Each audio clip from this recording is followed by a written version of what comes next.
Tapi kenapa Anwar bagi peruntukan? Sebab bagi Anwar, dia bukan kira politik. Dia fikir anak-anak muda di sekolah tersebut, mereka akan jadi generasi bakal pemimpin negara kita. Kan?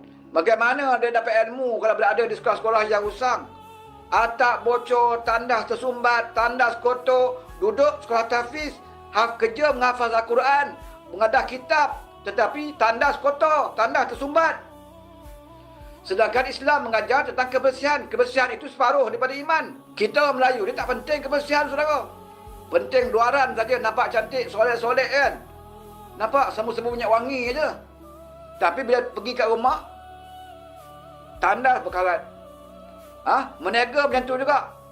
Kalau pergi ke kedai Melayu kadang, tandas, ya Allah, ya Rabbi. Kan? Tempat masak pun kotor. Tak orang Melayu. Masjid. Kalau pergi masjid kadang-kadang. Kan? Tandas-tandas masjid. Kadang-kadang lebih bersih R&R punya tandas lagi. Masjid kotor. Padahal itu rumah Allah. Sebab kita jarang nak fikirkan tentang kebersihan. Bila Anwar membaiki tandas-tandas sekolah, semua sekolah di negara kita, tandas-tandas yang rosak tersumbat, dibaiki oleh Anwar Ibrahim, maka Anwar digelar sebagai Perdana Menteri Tandas.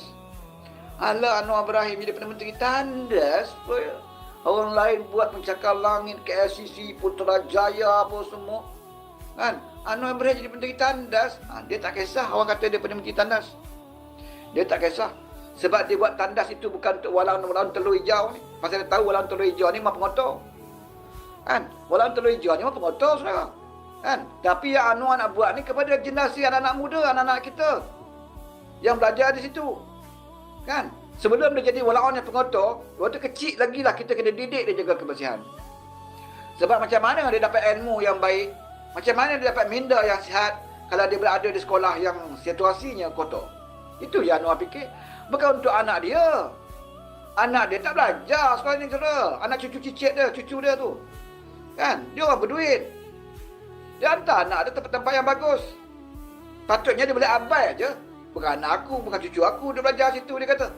Tapi dia tak fikir, dia fikir tentang anak-anak kita, anak-anak rakyat Malaysia.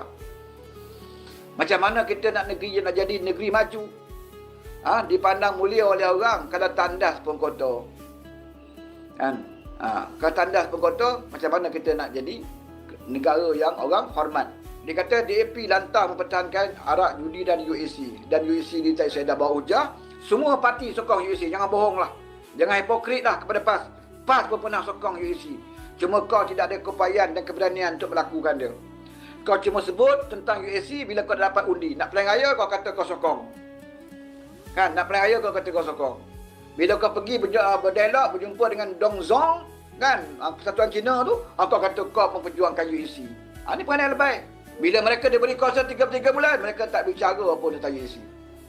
Tapi Anwar Ibrahim dia tak kira. Kan? Nak ada keberanian.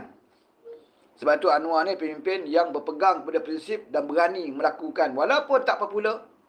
Kan? Walaupun tak popular, dia tahu dia akan difitnah, dia akan usaha dia tu akan dikatakan sebagai menjual maruah Melayu lah, lebih pro kepada DAP, dia tak peduli. Kan? Pada dia apa yang aku buat ni benar dan baik untuk negara. Apa lagi kata DAP, kata ustaz ni, Ustaz Ahmad Yahya, DAP campur urusan umat Islam sijil halal. Kau tengok. Sijil halal berapa lama dah kita tersebut ni pasal isu sijil halal ni masih lagi dimainkan oleh Ketua Dewan Ulama PAS. Masa bila pula DAP campuri urusan sijil halal ni? Bagilah contoh. Saya baca kenyataan dia, saya nak tengok contoh. Di mana contohnya? Di mana buktinya pimpin DAP campur urusan sijil halal ni? Tessa Kok kata, jangan, masa tu ada cita-cita usaha kerajaan untuk nak mewajibkan sijil halal di semua kedai-kedai makan. Kedai makan orang Melayu lah. Kan? Di semua kedai makan ini, kedai makan, kajian asalnya nak mewajibkan semua kedai kena ada sijil halal. Dan Tessa Kok membantah. Bila Tessa Kok bantah, ini dijadikan modal oleh PAS. Dia kata tengok Tessa Kok nak campur tangan urusan Islam. Kan? Padahal mereka tak baca kenyataan apa yang dikeluarkan oleh Tessa Kok. Dia bukan membantah dari segi sijil halal tu. Dia membantah dari segi pelaksanaan. Iaitu dia kata janganlah wajibkan kepada semua kedai. Sebab ada warung-warung di kampung-kampung, kedai-kedai kecil, kalau nak wajibkan dia sijil halal, kan, menyusahkan dia. Sebab sijil halal ni bukan free, saudara. Dia makan proses juga masa, kemudian nak kena bayar. Sijil halal ni, kan, selagi kau tak dapat sijil halal, kau tak boleh berniaga. Kan tidak menyusahkan. Menyusahkan pedagang-pedagang. Dan kebanyakan pedagang itu adalah pedagang-pedagang kedai Melayu. Jadi tasakok kita kan benda yang betul. Kan? Boleh buat tapi takkan nak wajib kepada semua. Kadang-kadang warung-warung kecil pun nak buat juga. Dahlah dia warung kecil aja. Sijil halal tu bukannya free. Berbayar. Kan? Berbayar. Dan ada proses dia. Selagi kau tak dapat, kau tak boleh berniaga. Sebab itu dibantah oleh tasakok.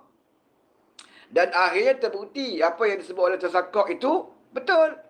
Akhirnya Persatuan Peniaga-Peniaga Melayu Islam di Kelantan. Saudara boleh Google lah. Kan? Persatuan Peniaga-Peniaga Melayu di Kelantan pun minta kerajaan jangan mewajibkan kepada semua kedai. Maknanya Persatuan Melayu Islam pun tak nak. Tak nak. Dan sama lah seperti mana hujah yang diberikan oleh tasakok.